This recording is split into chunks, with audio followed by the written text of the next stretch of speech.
All right, good. All right, let me do the intro real quick, and then we'll go into your call, and I'll answer that a little bit more. So, guys, real quick, we had to restart the YouTube video. This is where I've been working for 8 to 9 years now. We're coming up. This is going to be the nonprofit that basically rebuilds the future constitution of what humans will be able to use for their rights and freedoms throughout the future. And we're talking space stations, we're talking colonies, we're talking basically changing the constitutions of the current countries that exist on Earth. Excellent. So let's go ahead. Great. We have people joining in. I'm sorry, guys, that we had a little bit of a digital problem. It is 8:44 p.m. I'll try and figure out what happened before. But, good sir, walk me through your question again, and then walk me through what you found out from what they were saying before at the local field office level or regional field office level. Okay, so I received a letter saying for my stepdaughter that did not meet the requirements. And when I called the district office. They were, I don't know. That's all the letter said. So you can start the appeal process. Again, I'm not quite sure what requirement is not met so that I can be prepared and to appeal. Okay. The last thing I wanted, and I wanted to verify, because there's so much information on the internet. Right. In some places it says, it must be your child. And then in other places it says for auxiliary benefits, like if I croaked, she would not. Well, that's different. Yeah, that's tapping into basically the retirement funds that are there. All right. But the monthly benefits that she's supposedly entitled to, and then after further this is why you need a lawyer. After further research, it appeared as though one of the requirements on the internet, I did not receive it from Social Security, but on the internet it said 12 months, one of the steps they use is looking at the 12 months prior to the onset date that you were supporting or had at least 50% income of your spouse. So, okay, this is what I'd like you to do. I'd like you to give them a call. What's your zip code? That way I can tell you exactly which phone number to use for the local field office. Yeah, 78621. No, your phone. Okay, 78621. Sorry about that. Perfect. Okay, good. My brain went into phone number mode. Okay, so you. All right, the phone number is this. Let me know when you have a pencil there. You know what? I have got that office number. Okay. So it's the one located in El Camino or whatever. Exactly, Camino La Costa. Yeah. Okay, good. Give them a call. Ask them. The best day to call them is actually on Thursday, but that's okay. Friday, just call them as early as you can. Let me see if they have what time they open. Let's see. Office. No, they don't. But if I look it up, hold on, I can tell you real quick because they'll usually have that info. I think it's 9. I've got that, Walter. It is. Have you run into this before? No, Walter, I never run into that. That's super rare. I mean, that's like, as far as questions go, benefits for a stepchild, for somebody receiving SSDI benefits. What I run into sometimes is a stepchild, and this is rare. Like, I ran into this twice in 8 years of my firm and then never with the other law firms. But bottom line is, what I'll run into is like somebody will pass away and the child will be seeking aux benefits, or if they're over 18, between 18 and 22, or getting, essentially retroactive benefits or back pay benefits back to when they were 22. So there could be 23 or 24. In that instance, somebody died and they're trying to tap into the retirement benefits of their parents or their step parent. But I've never had one for whether or not they're still alive. And I know that some states do have that benefit option, which makes me think it might be a state-based thing.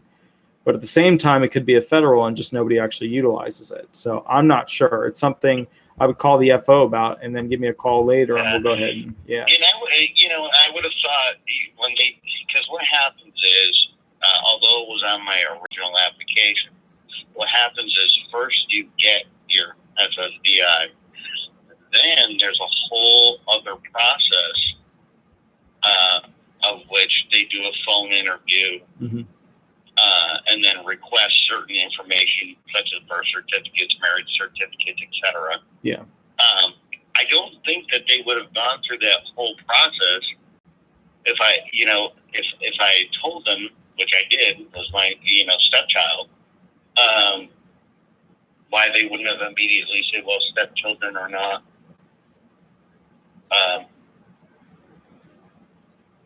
covered under past benefits. Well, here's the thing. They have to do that interview no matter what. Like, they have to do what's called the pre-effectuation interview. And remember, when you're found disabled medically, that's like step one. And that's what most people are trying to get to, that they can just be found disabled medically. After that, you do the pre-effectuation interview where they check to see if there's any other, essentially, things that, financial limitations or legal limitations, where you might not be eligible for the program. So that whole secondary step post being found disabled medically, they do it for everybody. So, well, this, for in my case, I had called about that, and they said, "Oh, we need to set an interview for that process." Now, normally, again, this is information I looked on the web. Normally, I would get a ward-based letter, but in this case, obviously, I was denied. And hopefully that local office will tell me why. Because what I don't want to do is go to the appeal, and they say, well, XYZ is the reason, and I don't have the supporting documentation, Right. It's like... Yeah. And I mean, here's kind of the thing you need to keep in mind. Give them a call, find out what the deal is, find out which element has been violated or that they're not happy with. And then at that point, I'll go ahead and basically see what I can find in the statute, and we can kind of go from there with building the claim. Okay. All right. Okay, that sounds great, Walter. Excellent. Excellent. Well, you have a wonderful night, and hey, thanks again for all your help and anybody listening out there. Wow. I am so glad I ran across your YouTube videos because I learned so much. And again, if I was in Florida, I'd just hire you because this process can drive you crazy. Yes, it really does.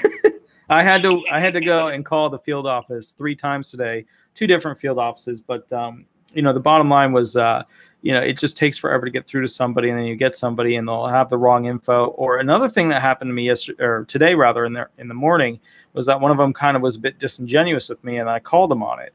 And the problem is they tell people things that they don't even know or they're not sure about, and they need to go check with their manager, but they don't do it because they just want to get off the phone. So it can be a very frustrating process because you might get you'll call in 4 times and get 4 different answers, but that's part of the training gig, and for an interesting question like this, see what they have to say and then bring that info back to me, and then I'll look at the statute and see if there's anything available. Yeah. Okay.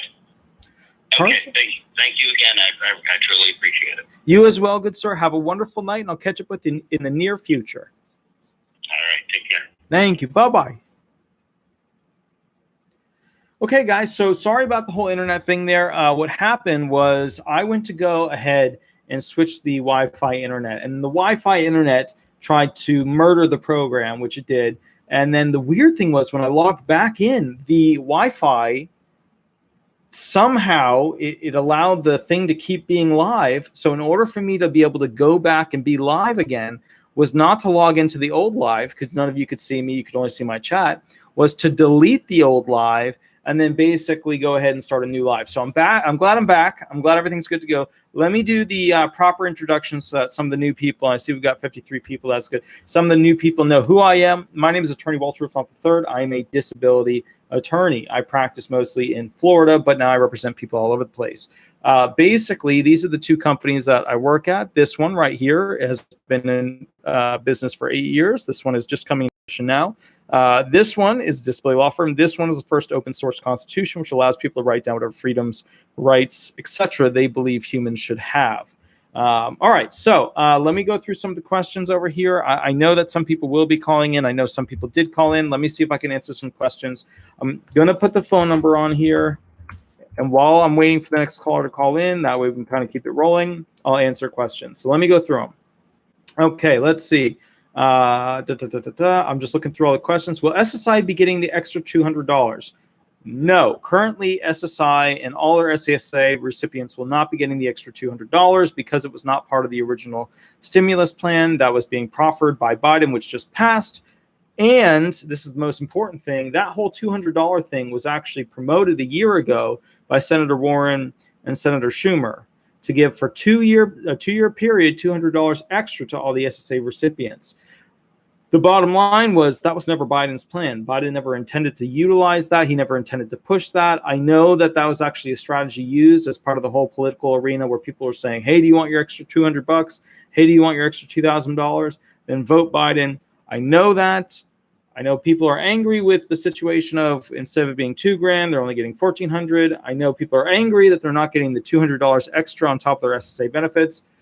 There's nothing we can do about it in the immediate sense other than basically it was never Biden's plan. So it's not really Biden's fault to not present that and push that. It was Senator Warren's and Senator Schumer's plan to give an extra $200 per month to SSA recipients, which honestly needs to be permanent. It needs to be that or more because you cannot live on the base fundamental amounts that they are giving out with Social Security disability benefits. Okay, so let's keep going. You're on. How can we see these reruns? A link would help a lot. Thanks.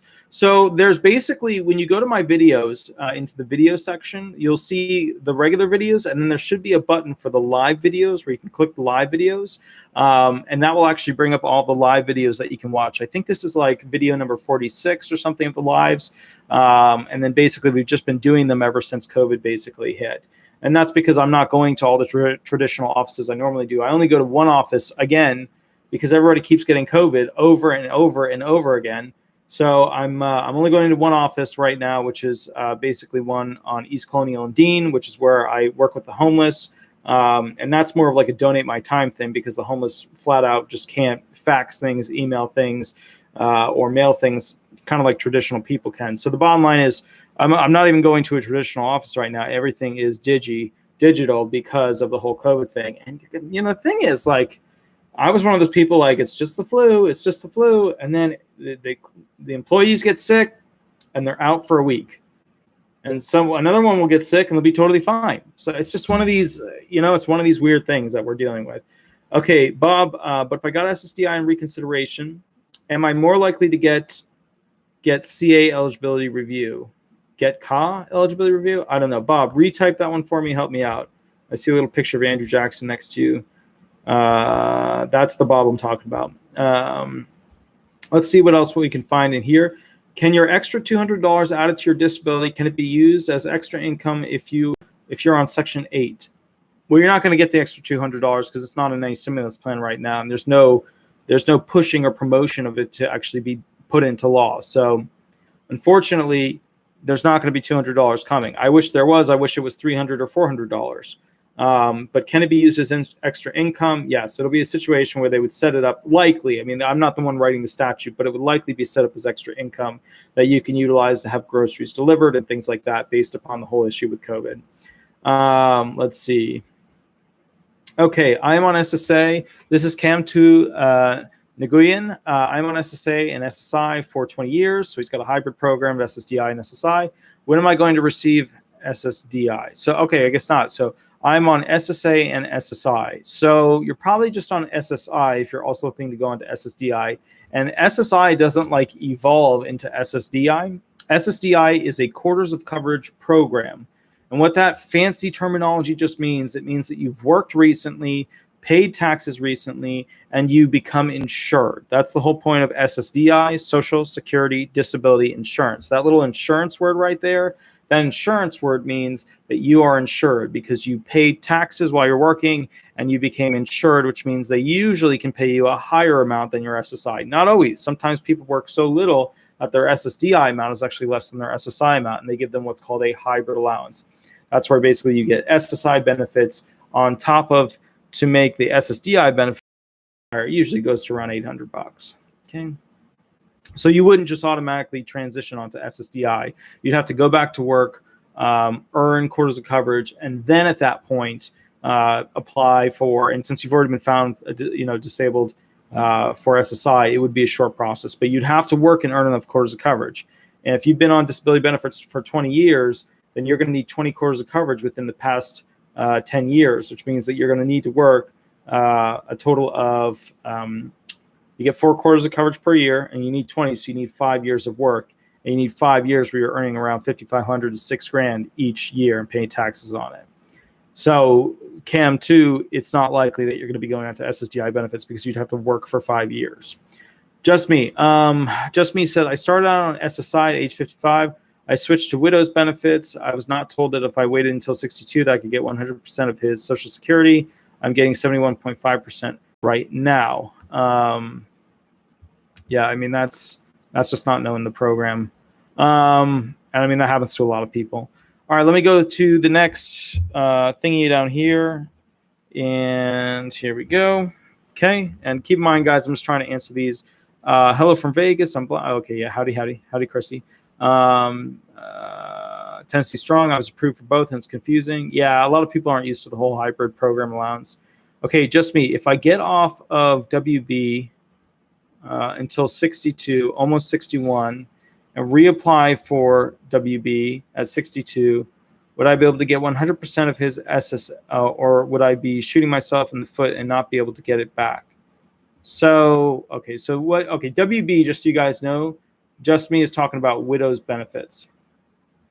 So, yeah, you can go on to a different person's, like, you know, you're married for 10 years, you can go on to that person's benefits and then utilize those. And then once you reach maximum retirement, you can switch over to your benefits if you would receive more. But keep in mind, you know, and I'm going to say something that's talking about men and women, which everybody gets offended by nowadays. Men traditionally, for people who are in their 60s right now, worked higher paying jobs, obviously, and have therefore a higher paying retirement. So even if you were to wait until you reach 65, 66, 67, you still, his benefits still may be higher than yours. Hold on, we've got a caller calling in right now. Okay. Hi, this is Attorney Walter Hnot with Disability Resolution PA. We are live on YouTube. Would you like me to answer a specific question or run hearing questions with you? And please remember to use a fake name. Well, hey Walter, this is Lily. Howdy. Is it kind of echoing? No, it's good. Okay. Well, I actually was calling to let you know how my hearing went because I had it. What day was that? Well, I had it February 24th. Mm-hmm. So I'm still waiting on a decision, but I can pretty much tell you the questions that my lawyer asked me and that the judge had asked me, and they were kind of slightly, you know, actually the judge asked me the simplest questions, and it was basically like everything that you have on your videos. Good. So how did it go? I mean, what happened? Were there any weird parts that you weren't sure about? Yeah. Well, I was super nervous at first, and in the very beginning, and it just went through. This is a recording, and you know you should make sure you're in a quiet area. And hold on, it seems like that's going on my end. Hold on. Oh, all you've got to do is mute the computer, and you should be good. Okay, hold on.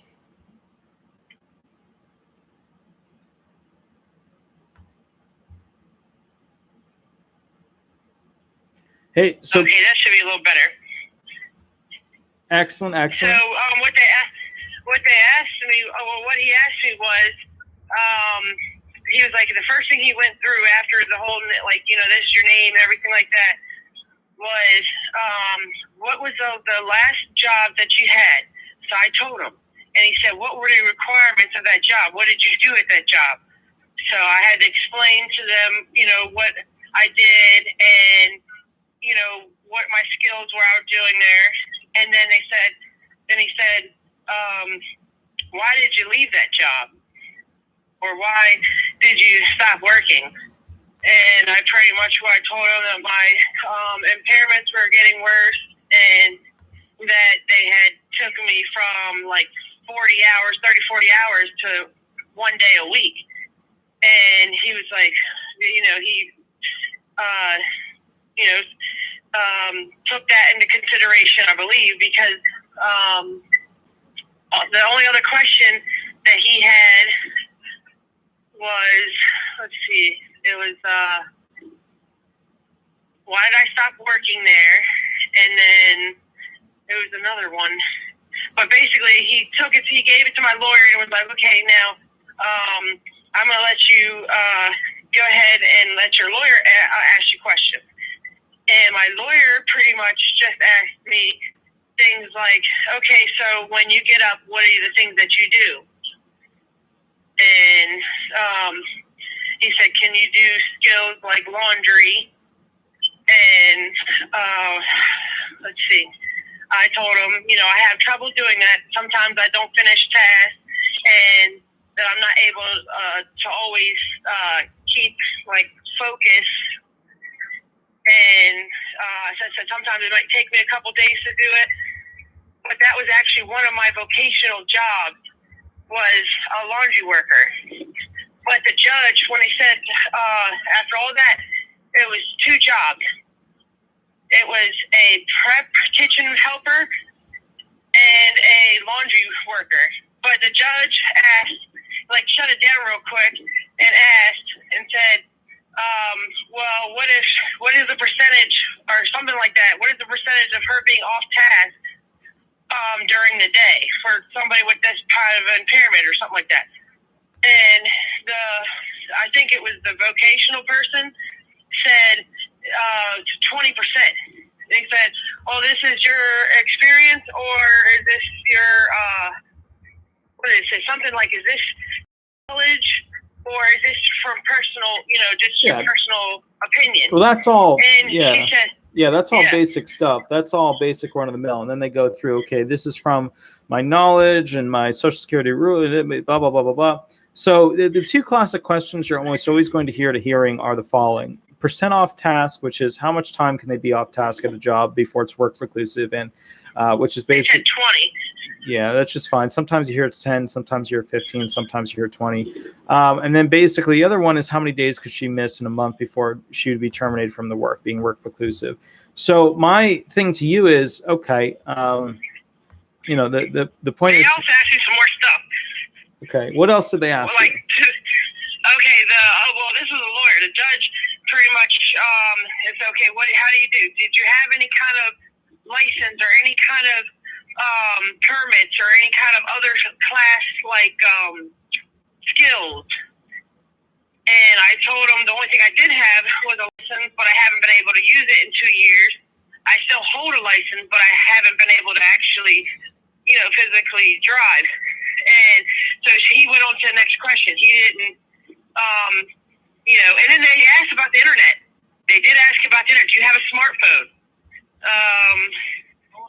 He said, the lawyer was like, do you use actually online search? Do you use anything online? And I said, I do, but that's for when I have to deliver, I do some things for when I have to deliver my food to my house, get groceries.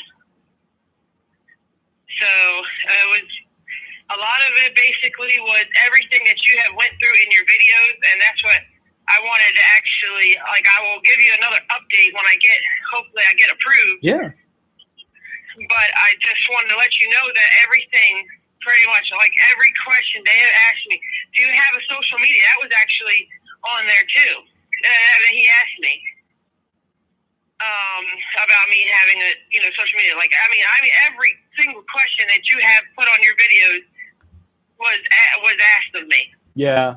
I mean, the top 50 trick questions, and I haven't released all the 200 most common questions, but pretty much every question on there, except for a few zingers, those are all the template questions that are used over and over again. Now, there's specific questions to each impairment for listings.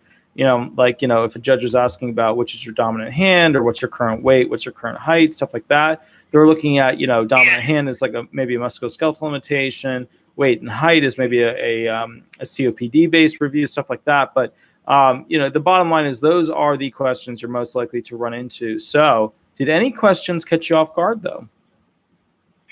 Let's see. I'm trying to think of which ones caught me off guard. Basically, the laundry one. I would say the laundry one then he did ask me about my medications. He said, you at least know what each of them are for. Mm-hmm. And when you say about the side effects and all that, you should still say that. Like, they're going to ask you, what are they for? What's and do you have any side effects? Or, if it's for depression or anxiety or any of that, they're going to the judge is definitely going to ask you that. And do you take them as prescribed? Yeah, because they want to know if they're, a lot of people, a lot of people mix cocktails and they end up with something, else, or they'll mix medications with their properly prescribed medications. And then all of a sudden, and the reason they ask it is that the judge will notate something in your blood test or urine analysis where it shows something other than what your medications are. And then all of a sudden you're off onto So did they find any abuse or use of drugs, alcohol, tobacco-related products or anything like that? Oh, for me, no, they didn't find any kind of drug abuse or anything, but I did have a medical marijuana card, and before I actually was on, taking prescriptions, for my anxiety and different things, I actually was using medical marijuana, and he never brought that up. The judge never brought that up because I actually it said I had signs of abuse when I went to the psychiatrist hospital. They put in their papers, they were like, it was abuse because the levels were so high. But this was before I had got medication and treatment, so I was abusing it. I was abusing the medical marijuana, which I probably shouldn't say, but at the time I was, because I was thinking like this, I was trying to get something to help that wasn't helping. So then that's when I went to the hospital and, Baker acted. But they never brought it up, which was insane to me because I would thought they would have brought up my, use of marijuana, but it was also I had a medical card, which I never had to mention it. So, if they don't ask about it, I assume people should just, not mention it unless they ask about it. And just be honest. Yeah, you threw yourself under the bus a little bit there because you were using basically what's considered a narcotic without medical release. So, but the judge is going to take that into consideration. So that's not too big of a deal. Yeah. Somebody in the... Yeah, because I actually had a medical card. Yeah.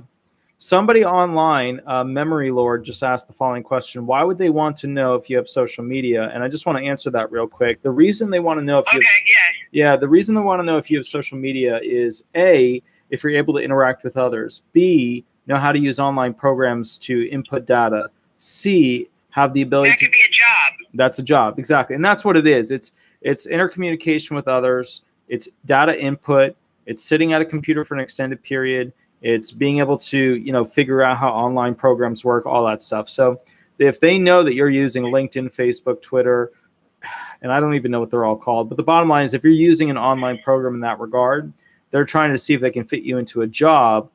And here's the problem for the SSA. The SSA utilizes the DOT, and the DOT is a book that has not been updated in decades. So the problem is the DOT... Right, since the 1900s. Well, it hasn't. Yeah, well, no, it hasn't been updated since basically, I think it was 91 or 92. But most of the last updates were done in 86. So the bottom line is there's no digital jobs in there in the sense of digital jobs. There's no data input jobs like what they're looking for with this. So that book, the DOT Dictionary of Occupational Titles, the blue book. No, it's not that.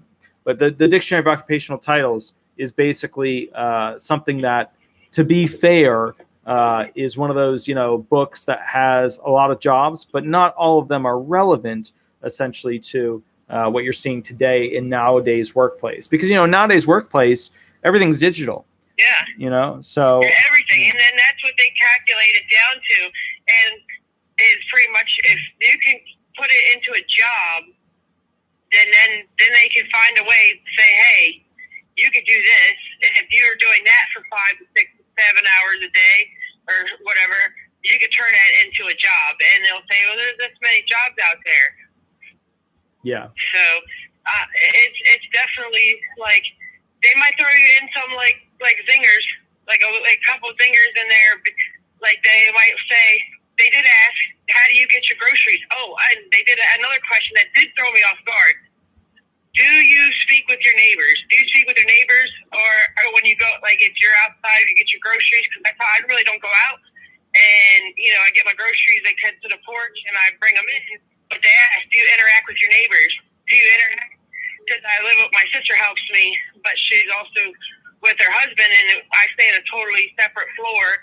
And they said, do you have interaction with your brother-in-law? Right. Like, you know, do you have any kind of good reaction, you know, interaction, or, you know, not interaction, but pretty much, like, if you can do well with others, then they try to put, you know, that's another question they ask. What's frustrating to me, if you talk to your neighbors.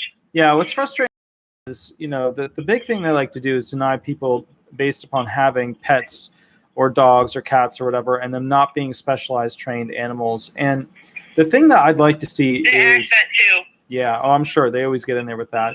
The thing that I'd like to see is basically training for pets and animals to become more widely accepted and available through the online digital media platform, where an animal could be, you know, basically going through tests, maybe through a live online, whatever, to show that the animal has the capacity to do something and then be certified. Because the problem I have is that the social... like a pre-training.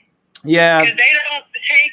What the thing is, I know where you're getting at with that, because a lot of times they think if you can take care of a pet, that's a full-time job itself. You could be a pet owner, or not a pet owner. You work at a pet store. You know. Yeah, you work at a pet store. Yeah.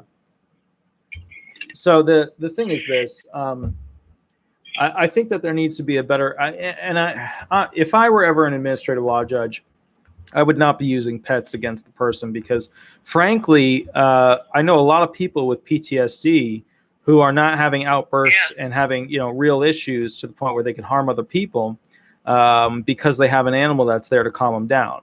And some of these animals, you know, are not trained. So I've always had an issue with that rule and regulation. In fact, I'm going to be coming out with a video about all the rules and regulations that I would personally change based upon them being bad for public policy. And what I mean by that is they're bad rules because they create a negative output, a negative impact on the industry of basically animals, of those who need the animals, and basically of the training that could potentially be done for those animals. So that's one of the big rules I want to get rid of. That to me is up there with the negative ones, like the 1/3. Yeah, go ahead. Yeah. Yeah, I was gonna say. I was gonna definitely talk about that with the whole. If you don't have them registered as a service animal, then they pretty much take that as, you know, you can work in the pet, you know, industry or whatever, however that works. Correct. But they shouldn't do that, because maybe they should have something in place. Maybe you can write that to them if you're working on like rights and things like that.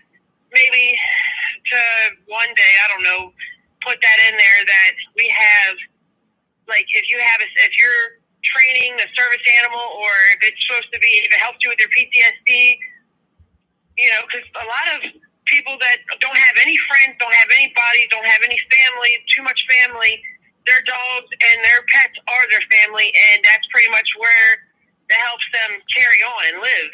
Right. Like, I know it helps a lot of people. Like, you know, it really does. So they should probably try to put something in, like, you know, like a training course or something for them. Well, and here's kind of the problem I have with the situation. There's two main categories that everybody knows, which is the emotional support, and then you have basically a service animal. And those are the two fundamental backgrounds for what an animal is worth to the government as per the adjudications for disability benefits. I think there should be levels, you know, to basically allow an animal to be certified. I don't think all of these levels should be that difficult to certify. I don't think that emotional support animals should be given such a hard break when it comes to their interaction with different stores and things like that. I think it's a bad product. Yeah, they put too much weight on that. Yeah. They restrict people's utilization of pets. And here's my problem with that. Inherent in society, and it's bigger than the Social Security Administration. A lot of people think the SSA is this big, you know, controls everything, controls you. It's itty bitty. It's tiny compared to the United States populace. It's tiny compared to the populace of the pets. And for that reason, as a result of that, what it equates to is we're basically creating public policy on the idea that stores might not like that pet being in their store.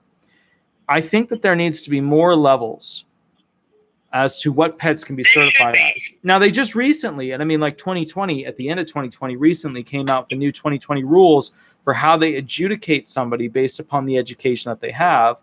And now it's not just a standard of like no education to high school diploma. It's not the IQ test and all that. Well, no, it's not. It's none of that. Well, they use that for intellectual capacity review as part of the 12.0s and others. Yeah. But now they're using as part of their statutes a multi-year grouping of categories for how educated the person is, as opposed to it just being zero to just high school level education. It used to just be that. Do you have a high school grad? Are you a high school graduate or not? It used to be that. So. Well, I actually went to 11th grade and got a GED through the Army. So the judge was really impressed by that. I guess he was like, "Oh, really? That's really good." And I mean, towards the end, he was really like, he shut down both jobs and was like, "Okay, if she's off task at this time, if this person, somebody with the same kind of impairments had this problem, he was pretty much what's the off task percentage, or could they do it?" And the vocational expert said, "Or how many days off?" And she said 2. Yeah. She said 2 days off. So then my lawyer, I think, came back with something like, something about 2 days. I can't remember exactly, but hopefully I should know. I think they said it could take, he said, I just know in a couple of weeks. That's what the judge told me. But, I mean, I just had it on the 24th of February. Right. I got you. So. Yeah.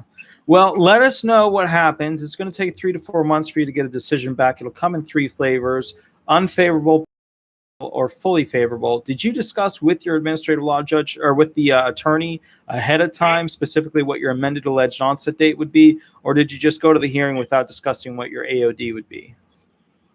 The craziest thing is he only called me about 15 minutes before the hearing. Ugh, and terrible. Yeah, I was like, I don't even know. Like, if I didn't watch your videos, that's what I'm saying. Almost everything, like down to what do you do during the day? Do you do the laundry? And how do you get your groceries? Do you interact with your neighbors? Do you interact with people? Do you use the phone for internet purposes, like, getting online, have social media? What did you do at your job? Like, anything they can try to, to turn it into a job. So pretty much you don't want to say, you don't want to be like, hey, I was riding my bike and running 5K marathons and things like that. When they asked you, like, hobbies, or do you have any hobbies? That was another thing they asked. It was basically everything you went through, and that's why, I'm so appreciative of all your live shows and all your help, because everything that you have said has been for free. And it's free advice, and it's great advice, because this was really, literally, like, truthful. This was all the questions asked at my hearing. Yeah, and that's excellent. I mean, that the big focus of these questions and answers, and I get a lot of people who basically ask, what's going on. But the bottom line is this: I realized that there were lots and lots of people online going to their hearings, doing their thing, who were going to these hearings and didn't even have the basic fundamentals as to what the questions were. Now, forgetting the whole part of can they answer the question properly, they didn't even know what the questions were ahead of time. And what I started to realize was that the absolute worst attorneys were the big box firms. They never called people ahead of time. They often would leave, and then the other issue is the attorneys that were basically, people were sent them by the insurance companies. The insurance company would sign the person up, and be like, hey, look, in order for you to get this, you're going to sign up for disability benefits. We recommend you go with this attorney. Then you go with that attorney, nothing happens, nothing's going on. And that always blinded me. I never understood, and I still don't understand, and they still do it today, why insurance companies have all these terrible, terrible attorneys working on the disability claims for these people. Because if the person is found disabled quickly, then the insurance company no longer has to pay, long-term disability benefits. They're off the hook. Long-term. Life is good, Yeah. Yeah. So, I've never understood that. Yeah, I never understand. I don't understand it either, because you would think it's pretty much like how you said, wash, rinse, repeat. Like, that's all they're doing. They're putting them through. This is this level. They're putting them in the oven, and then it's cooking, and then they're going out, and the thing, the pizza's done. Right. Like, it's all same makeshift. Like, he called me like 15 minutes before the hearing and said, "Do you have any questions for me?" And I said, "Well, this would have been helpful weeks ago. Yeah. But, we're here now, and I'm prepared because of you. Not my lawyer, but because of you." Yeah. And, like, I just went along with the flow. Like, all I could do was, pretty much answer the question, what I pretty much told you. And so, like I said, surprisingly, they didn't ask me questions about my marijuana use, I guess because I had a medical card, but they did ask if I drank, which I haven't drank in like 8 years. So, yeah, the only reason a medical marijuana situation comes up is right when they first came out with the medical marijuana card, and I mean like right when they came out with it, judges were basically grinding into people about their use and abuse, and it's still on the record. Well, it wasn't legal then. Now the judges really, for the most part that I'm seeing, don't care. Like if you have a medical marijuana card and 2 years before that you didn't, but you were still smoking marijuana, they don't care. They just don't care because they know that there was a transitional process. They know if you were to, take that up to appeals counsel, you could potentially get a remand or the circuit court, so or the district circuit or higher. So the bottom line is, it's just one of those things where nobody's distracted by it. About it. Yeah, it just isn't important. Not ask about it, unless it was really abuse.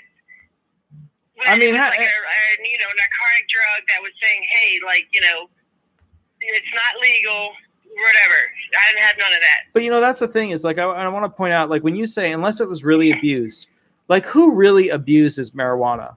Like, what does really abusing marijuana look like? Is it where you're driving 10 miles per hour in a shag and wagon van? Eating a whole bunch of donuts. Right. Is it where you're like 300 pounds?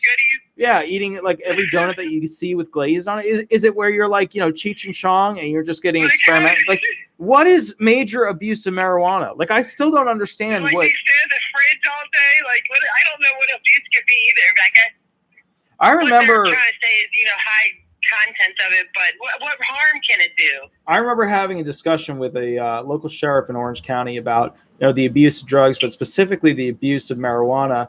And he had his points, he had his bullet points. I didn't think any of them were of the level, of the weight that they would be valid in court. I just didn't think that they were strong enough. But I truly do. If any of you guys have any good arguments as to what extreme abuse of marijuana would be, other than a financial argument, like they spent too much money and couldn't pay the rent, I'm not sure. Like, you've got a high person all day, you know what I mean? And let's say that they're disabled, because that's what this whole show is about. They're a disabled person that's high all day. Mm-hmm. Okay, so what? You know what I mean? So maybe that's what taking their pain away. Maybe that's just how they live, like a little bit better of their life. The only argument I can think of is maybe they're giving secondary smoke to their dog or their cat or the whatever. But even then, it's it's one of those gigs where you you're can like, always argue that too, and you can say you have maybe a smoke room, or maybe you don't use edibles or things like that. They have so many different things now. Yeah. That those can be arguable too, because you could say, hey, well, I do it outside, or outside of your own property, or I go to my basement where it's closed off, and who knows?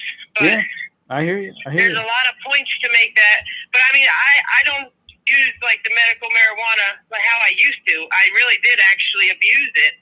I mean, I wouldn't say abuse it, but the levels I had is because before I actually seen a doctor, so I was using it to cope. Thinking it was trying to help me. I was trying to cope with it, and that was before I even went into the hospital and stayed there for a whole month straight. And then they gave me some other medication that just made me feel like shit. Not uncommon. Your story is very common among most people. But let me get to the next caller. Give me a call. I didn't know you had to call it. You had to call in. But it was good talking to you. You as well. And then please check in once you get your decision. If it's a denial, that's what I was about to say. Yeah, send it over. If it's an approval, send it over. And then remember, after you get an approval, be ready for the pre-effectuation interview. That was my next thing. So we'll wait till that. You got plenty more lives coming up, and I appreciate and thank you for all your help. And I will keep you posted and updated when I get the approval. Hoping for So, all right, take care. Have a wonderful night. Bye-bye. You too. Bye-bye. Call from. I just lost the thing.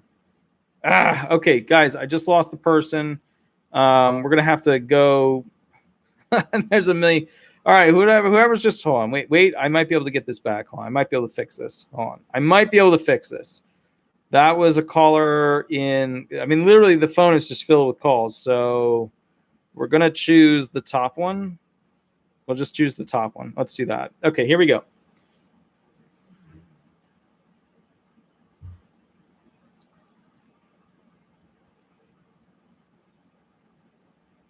Oh, no, it says leave a message. Let me call him again and see if I can get through. And then we'll just switch to the next one if I can't get through.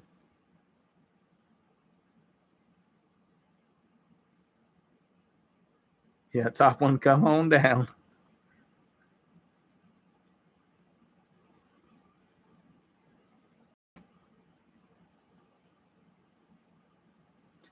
Hi, this is Attorney Walter Hnot. Can you hear me? Oh, I guess it didn't go through, or it did go through. He was there. Let me try one more time. We'll see if we can get him on the phone. 1 second.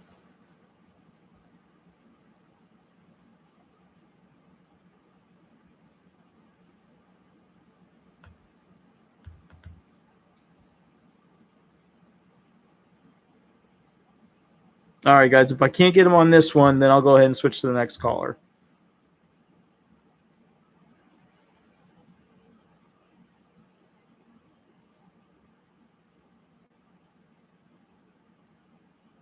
Hi, this is Attorney Walter Hnot. Can you hear me?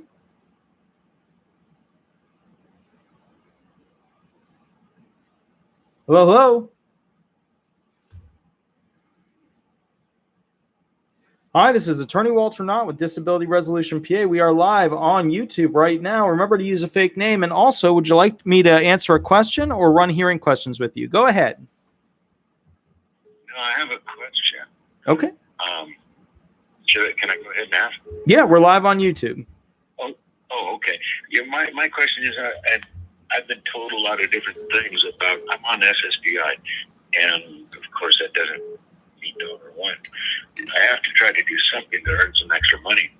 Is there a limit, or does this dig into my SSDI if I earn X amount of dollars or anything, or what can I do? Yeah, so you want to watch out for element 1 of the 5-step sequential process, which is the SGA element.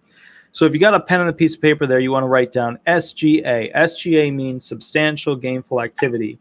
And if you're earning over that amount, then basically you are not eligible for the program. They also have a lower amount for how much you're supposedly allowed to be able to earn. But the one you really want to watch out for, the one that's scary, is the SGA amount. The SGA amount for 2021, let me pull it up real quick because I haven't memorized it all, is $1,310.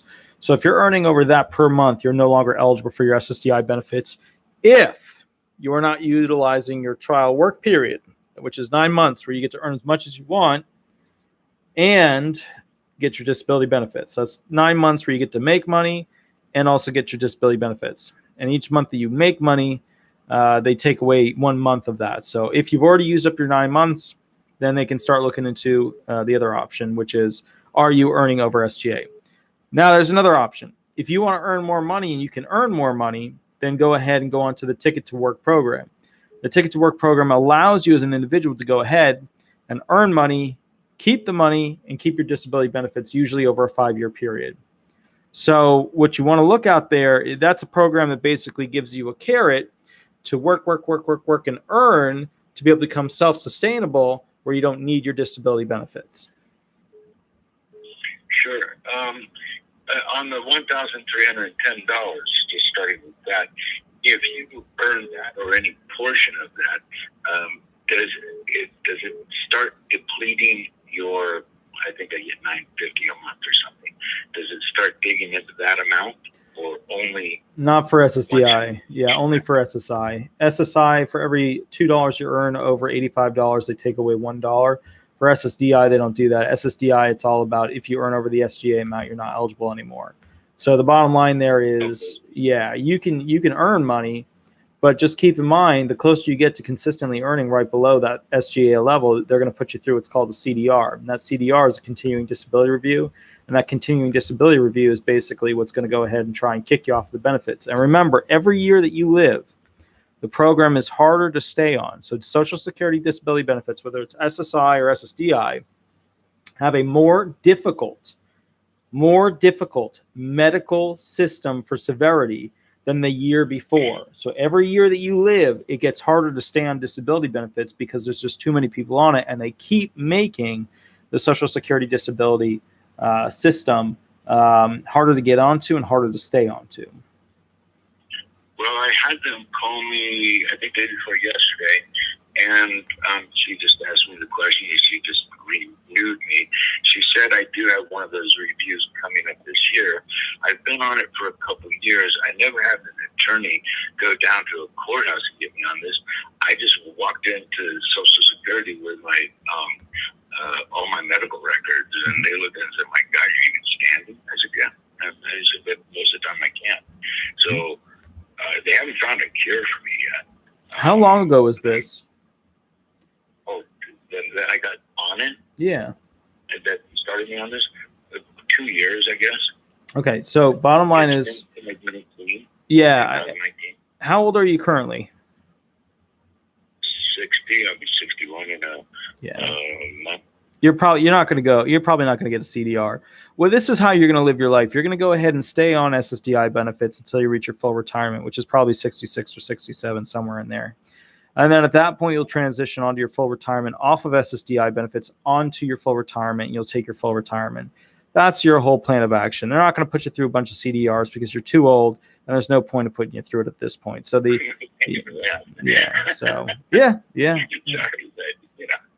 well, I've never been called too old for something yet, but I guess so. Well, keep in mind, the average person lives to like 76, 78, somewhere in there. So bottom line is, I mean, keep in mind, the average person, you're in your early 60s. That means we're talking 10 years plus 6 years or 8 years. So, remember, the time does fly. Yeah. So I'm on my last quarter. So you're on your last quarter. Yeah. That's you're in the sun is setting. Life is good. We're on, we're riding the wave into shore. You're on that. But in that regard, you could live to 100 years. You could. I certainly won't because of the lifestyle of work that I do, but you could live to essentially 100 years or something like that, and you'd be able to take all that money for all those years, and life would be good, Well, we need people like you around, so you guys stick around a long time. They don't need me around; they need you around. Oh, yeah. Well, and that's the thing too. I was thinking about that, and it's tough to do disability law because you have to work with so many claimants, and you never really get to enjoy a particular claim in a longer sense, kind of like a medical malpractice claim or a really complex PI claim or a really complex crim law claim. So you never really get to bite into the claim and enjoy it like you can with those types of claims. But I think realistically, my transition will be, still some more time doing disability law. I don't know if it's going to be for 5 years or 10 years or whatever. But then at some point, I would like to transition to doing mostly space constitution-based stuff, which is what are the future laws and regulations that are going to be used in space? When they want to punish somebody as a federal punishment, or actually in that case, it would be a new society, but if they want to punish somebody, could they use deprivation of oxygen? Could they use deprivation of food? Could they use deprivation of heat? Or air conditioning or whatever, because if you're in a space station or in a colony on a different planet, these are all things that could be used to essentially punish somebody. What are the rules going to be in a colony in space? And that's what I want to work on. It's the future constitution that'll be used. And hopefully we can use a lot of what's created in that think tank to apply to current countries that are on this planet. And the other thing to consider too is that the countries that are on Earth are ultimately going to become very small entities compared to the countries that go into space. I know that's a crazy thought, but we're probably 15 years away from, we're 2 years away from people being on Mars. We're 15 years away from countries literally off planet being equivalent in size to small countries on Earth. And we're probably 20 to 30 years away from countries on other planets being actually larger than countries that are the larger countries on Earth. That's hard to think about, and that's crazy, but that's the future of all this stuff, and people don't realize how quickly it's all coming. People are like, self-driving cars, whoa! And that's true. That's an awesome thing.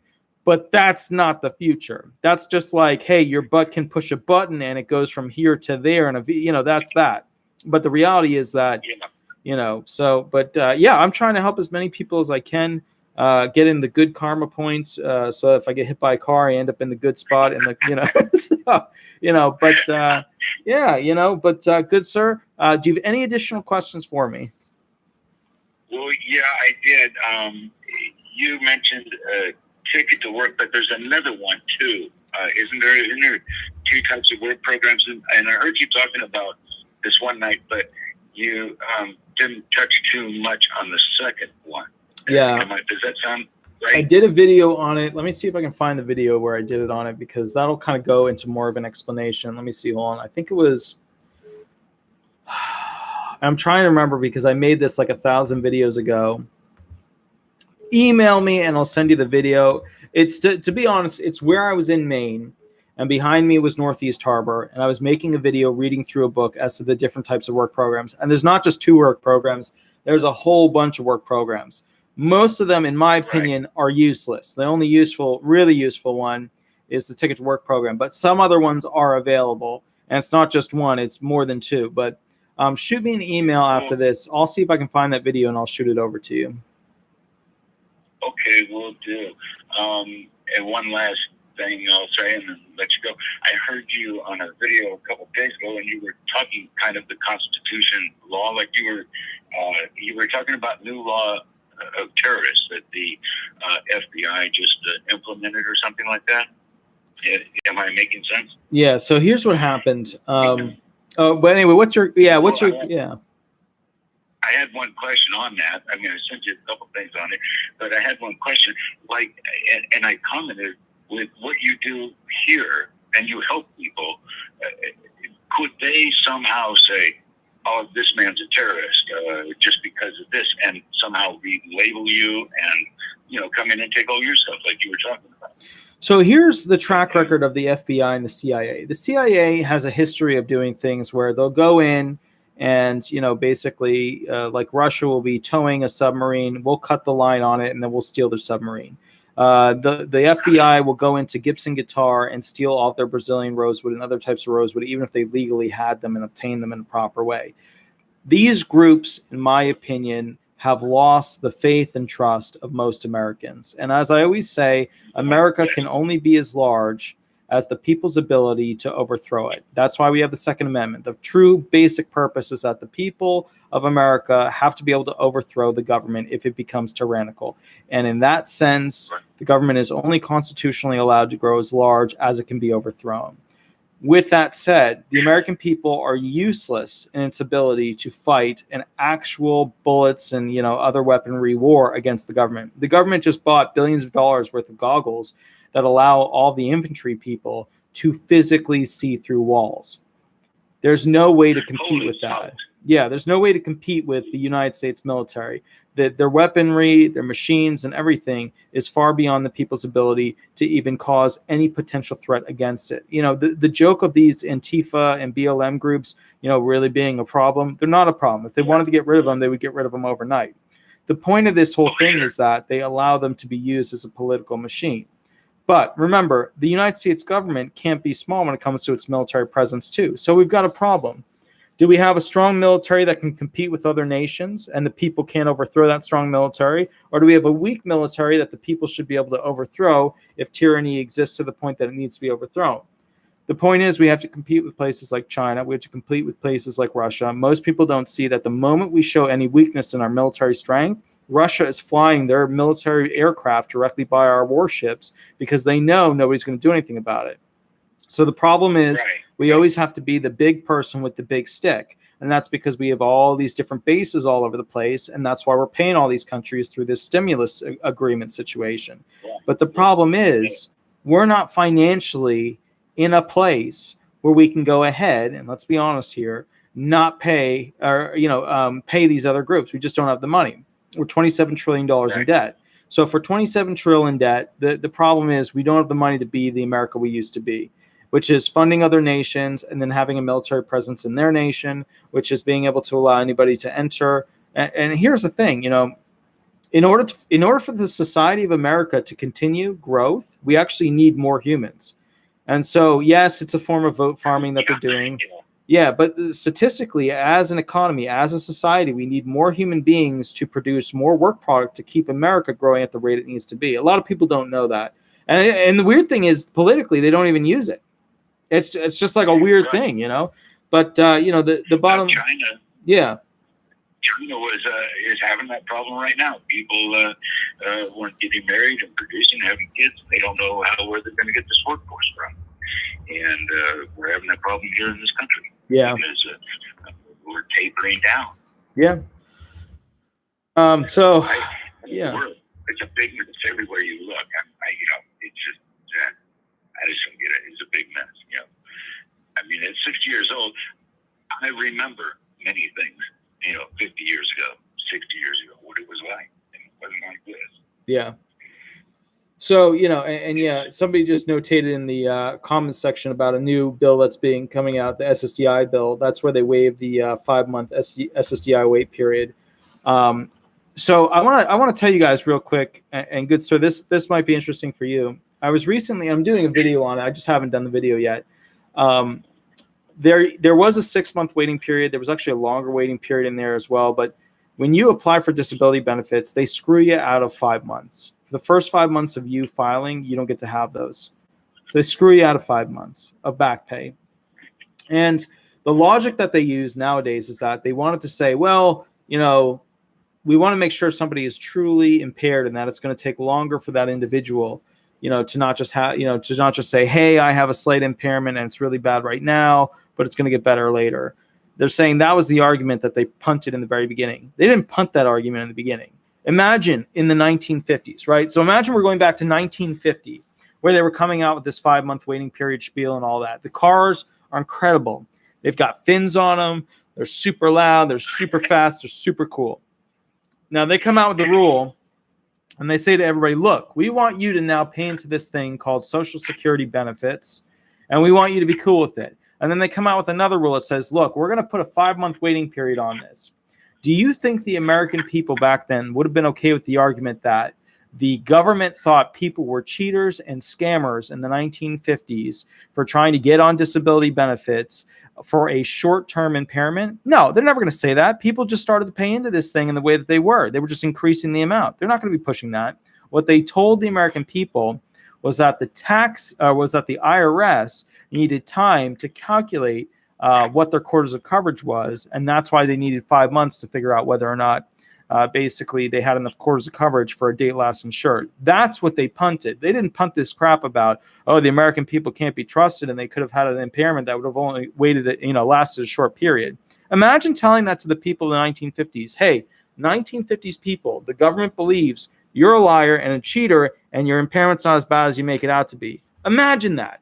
They would not have punted that, but that's now what they publish. And the problem is, in every field of every legal aspect that we see in this country, they start out with the truth, and then they start to finagle the truth, and then they come out with what they want the truth to be right now, and then they feed that to the American people, and everybody forgets the history of the American people having more, and now they're getting less, and then the government is selling them on the idea that less is more. I mean, they're even coming out now with the major financial groups saying, hey, look, the future is you won't own anything. Everything's going to be rented. You're going to rent where you live. You're going to rent the tube you sleep in. You're going to rent the the car that gets you from point A to point B, or you'll just have some sort of service. The service will be a rental agreement service where it'll take you wherever you need to be. You just have to pay this much effort per month. You get rid of ownership. Yeah, I mean, that makes a lot of sense. That makes a lot of sense. You're right. If people are going to get rid of ownership, then it basically gets rid of people's ability to have wealth. And if people don't have the ability to create upward wealth, we have essentially gone from a free country into a peasant landlord country. And I don't want to live in that. I don't want to live in that. I believe in freedoms and rights. Every time we create a new right of freedom that restricts the right of a person, I cringe. I'm not a big fan of it. And the bottom line is, nobody's bought this show. Like, if you guys notice, there is nothing around the frame of this show, right? There's no like advertisement for, donuts, right? There's no like, Morgan and Morgan thing there, or Sunbiz there, or Cheeto Deluxe here, or Home of the Whopper there. There's none of that junk. I have no sponsorships on the show other than what you guys donate to me here and there, which is really helpful, and I love it, and I think it's amazing. So what you're getting is somebody who is trained in the law, essentially registered at the state and federal level as an attorney, pushing the idea that I don't really care if you guys like Biden or Trump, but I want you to take those two, squeeze them into a tiny ball, and throw them away and ask yourself what's best for you. Because if you don't know what's best for you, then you're trying to follow what's best for somebody else. And as a person who has a Jewish heritage that's very long, I got to tell you, the last thing I want you to do is follow what's best for other people that are good at selling you on why they want something. Because if you're buying into something that somebody else wants, then you're not going to get the better deal at the end of the day. Well, it's kind of like the Jones always following the Jones, but Jones is following Jones, and nobody ever gets to the top and figure out who they're all following. So nobody knows who they're really following. Right. They're just following the person in front of them. And you're old enough to remember that, well, like my first gallon of gas, and that's a good staple to measure by, my first gallon of gas I bought was 20 cents. It wasn't even 20 cents, it was 19.4 cents, I guess, a gallon. And I was just a little kid who bought a gallon for our lawnmower. Yeah. But the generation after generation, they don't understand, okay, well, gas used to be 56 cents, and now they're paying $2.50. They didn't know that it was 56 cents, so they're not used to that. They're used to 2.56. And then next generation is going to be used to 6, and so on and so on. They won't even pay attention to what happened before. Same thing with the houses. Now they're trying to get people into tiny houses, and they're saying these are your new standards to go for, these tiny houses. So they're being dictated on where to go and what to do and how to do it. And forget about what happened yesterday, because it doesn't exist. So, and I want to point this out to you. If you look at certain industries that can't be gotten into by the average person, those industries include such as an arborist industry where you're creating a lumber mill.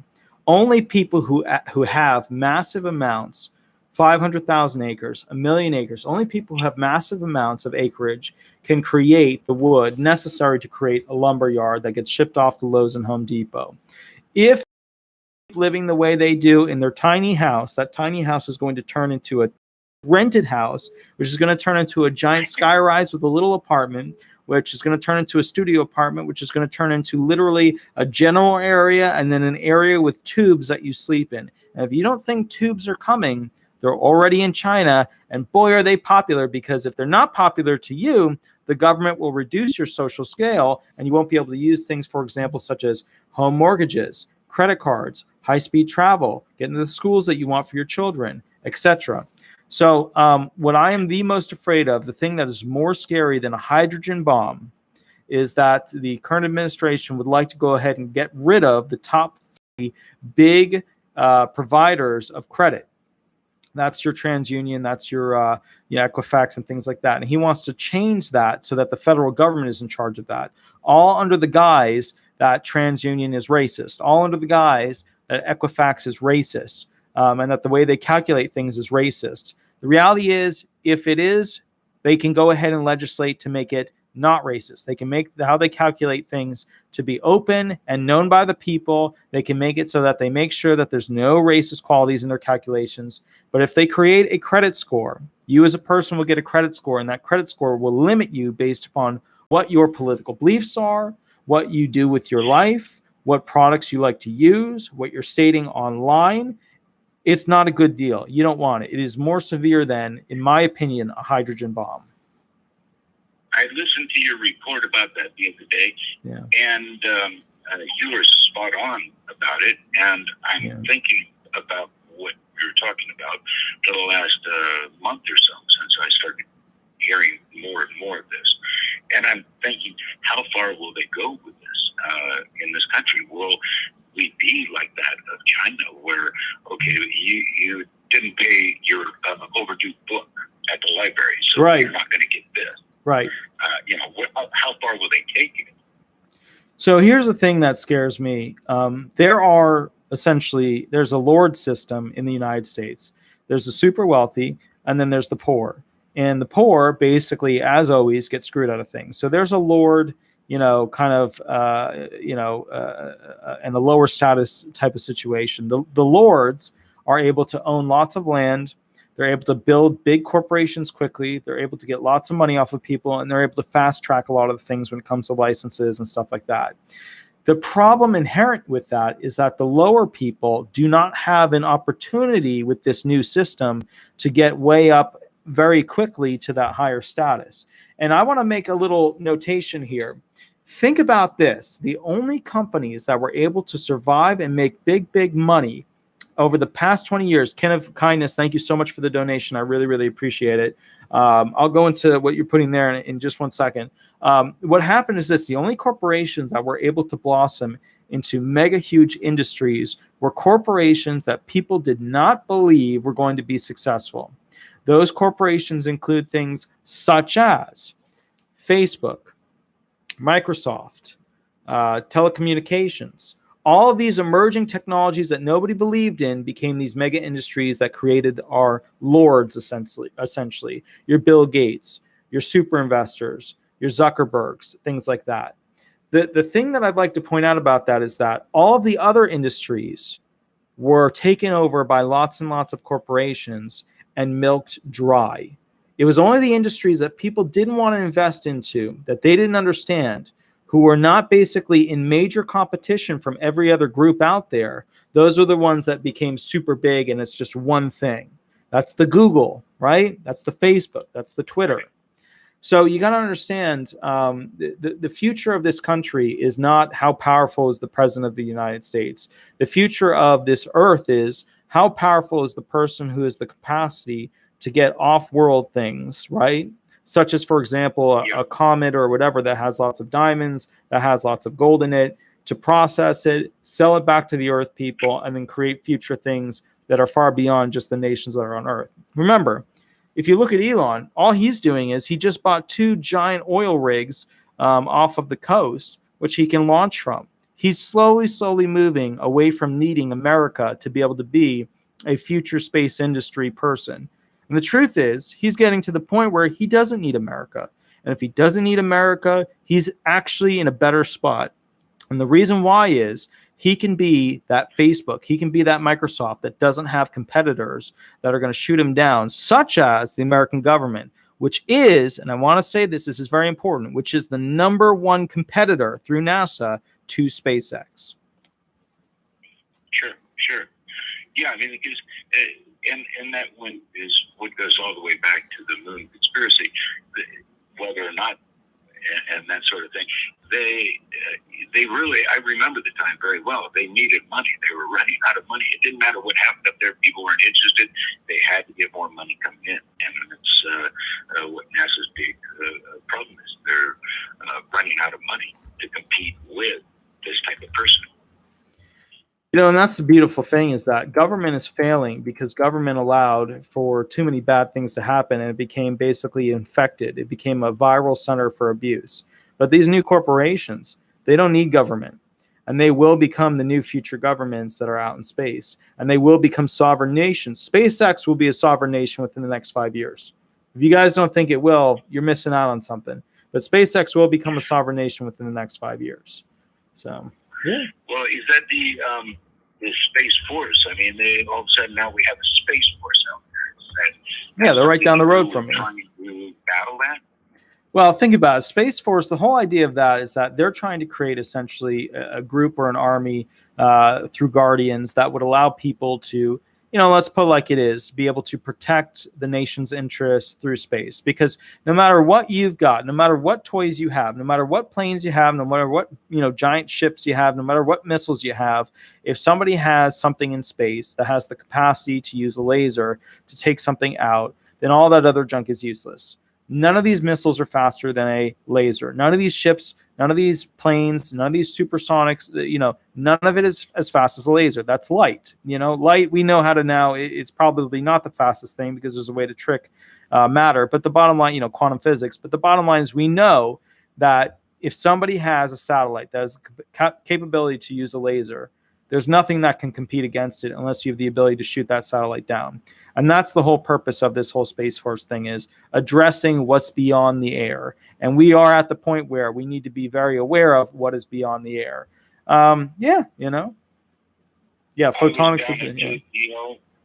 I was down at JPL 40 years ago, and I saw things going on there that are just now coming out to the public.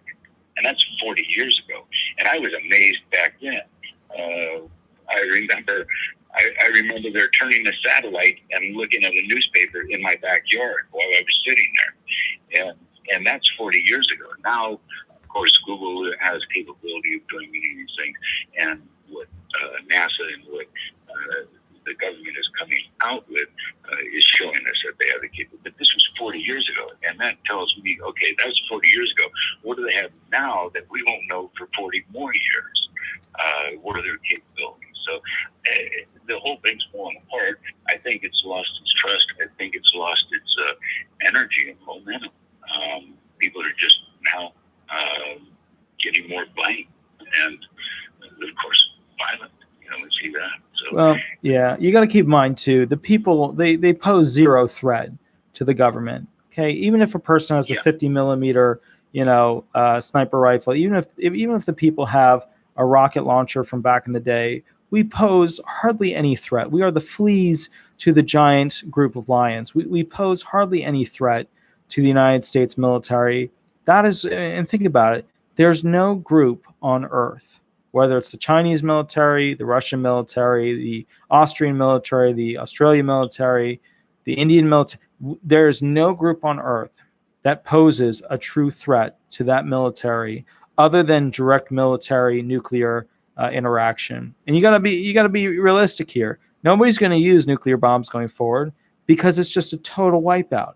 That's why we make all these other itty bitty bombs, because we're afraid to use the big ones because then other countries could use them on us.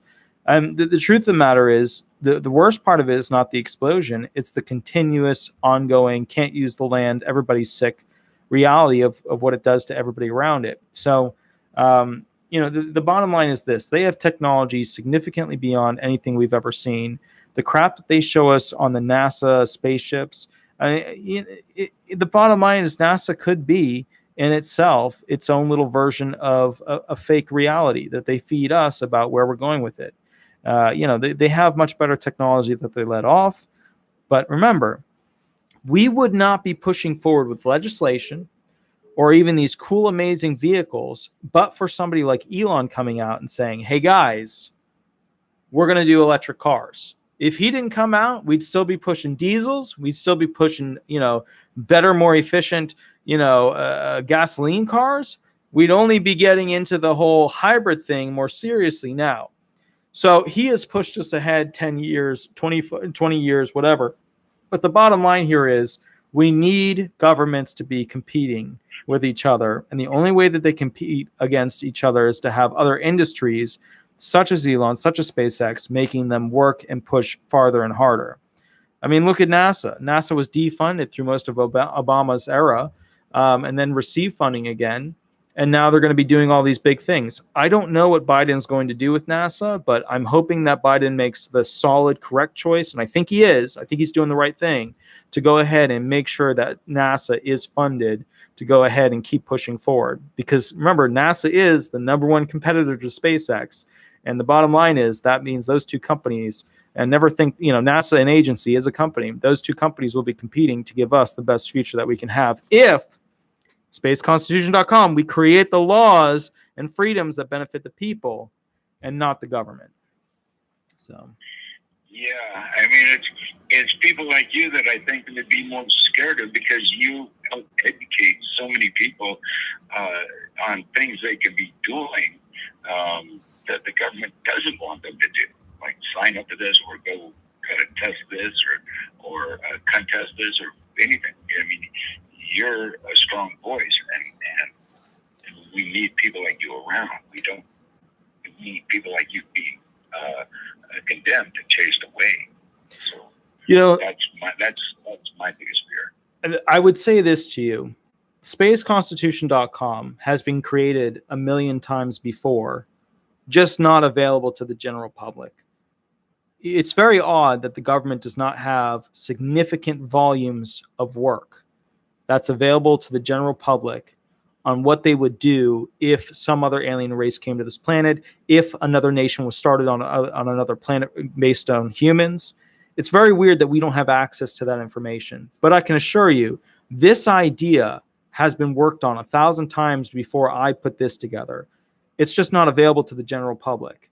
This is the first open source constitution that'll be available. And the only reason we're doing this is because it's now necessary to go forward and give people the rights that they want. Because otherwise, future space stations will just be like itty bitty little starting America with the British with the heel of their boot on American necks, you know? Right. Yeah. I mean, that's the other way. Everything's getting too far out of hand. It's got to stop and kind of reverse. I remember, and my generation does remember, the 60s weren't the best. I mean, we didn't have great things going on, but we stood up and we started fighting for these things. And slowly, over the time, we got to where we are now. But somewhere along the way, we lost track and kind of forgot about these things, too. We need to continue on in a better program somewhere, somehow. Let me promote this idea to you. I grew up on a farm. Most small farms do not exist anymore. There's only mega farms, which means the tractor industry is a big problem, which is why you're only seeing mostly these little lawn mowers and their L-series Kubotas, and then the mega machines, the mega machines. And so, you got to understand, the more farmers we get rid of, the closer we are getting to the future human logic struggle. They're not going to know where they came from. They're not going to be able to look it up. They're not going to be able to interact with it. And they're not going to know what we had. We used to have all of this freedom. A lot of people don't realize that you have a right to drive a car. But then the U.S. came out and said, well, it's a privilege, but yes, you have a right. And then they clarified it. What they really mean is you have a right to drive a vehicle on your private property, but you don't have a right. You have a privilege to go and obtain the license to be able to drive it on the public highways.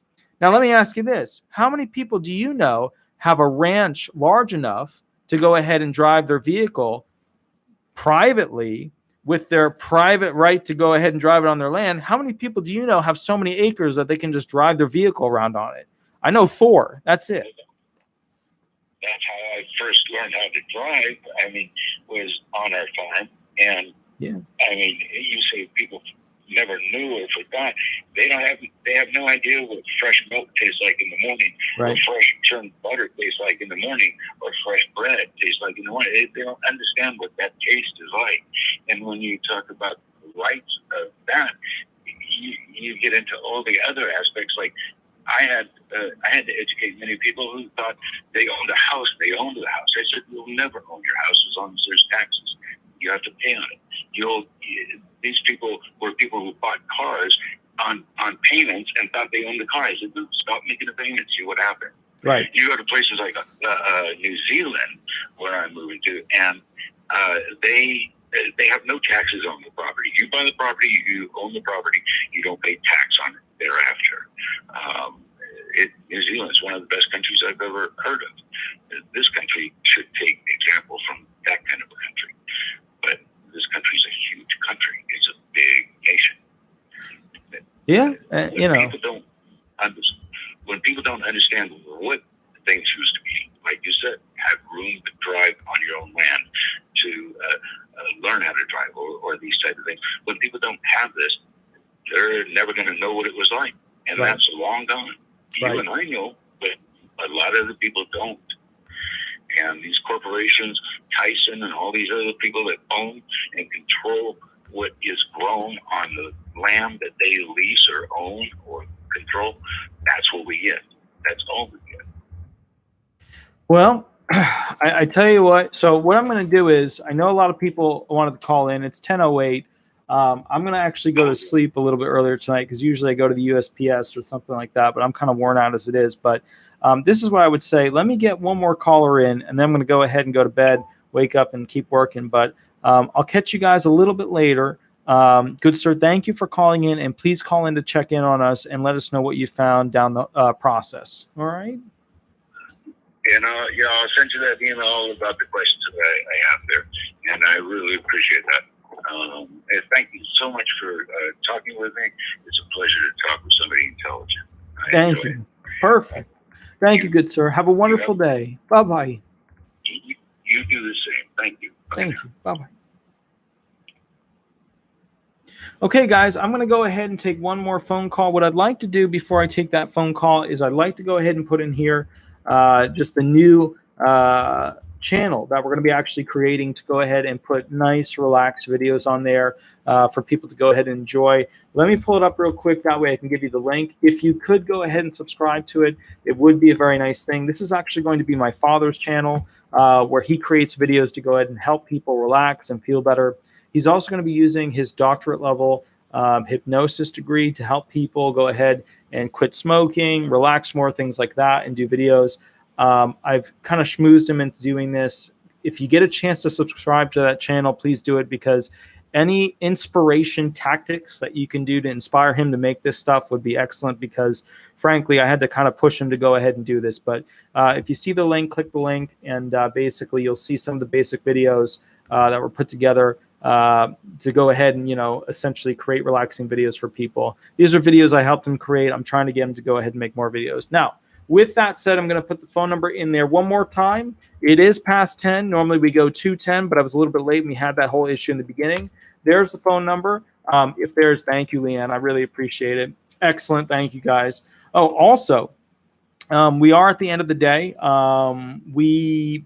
So I've been able to catch up on all the donations that we make for the $25 to people who are essentially part of this program. So what I want to do is $25 is basically how it goes. You guys get to vote as to who receives it. Let me ask you this. I'm going to put in here, who should receive it? Who do you vote for to receive the $25 who called in? And John R., thank you so much for subscribing. Wendy Ties, thank you so much for, and then I'm 2 streets from the private boat ramp. Nature Girl, very cool, very cool. Actually, and Nature Girl, here's the thing. Have a wonderful night. I actually went ahead and bought a property that has a boat ramp, so I was incredibly lucky in that regard. And then COVID hit, which is like the worst thing financially. Something could happen to somebody. It's like I bought the property, and then next month COVID hit. But life is what it is. Okay, so let's see. John R. says the lady I spoke to. Very cool. Yeah, I could. That's a good point. I could put Cheyenne singing on this channel. That's another thing too. Morgan Miles. I think Cheyenne might be doing a show with Morgan Miles. Morgan Miles, I was in her band 15 to 20 years ago. I did like 1 gig or 2 gigs. I'm not really sure. But the bottom line is she was an amazing singer then. She's an amazing singer now. If you ever get a chance to check out, let me see if I can find a link real quick for Morgan Miles. This girl has an absolutely incredible voice, mind-blowing voice.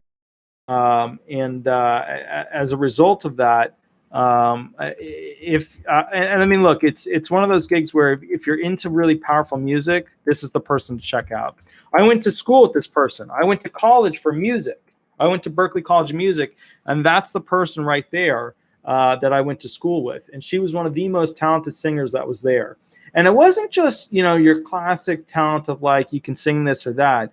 This was like a very raw, very aggressive talent. And that's why she sings all types of music, but specifically country music.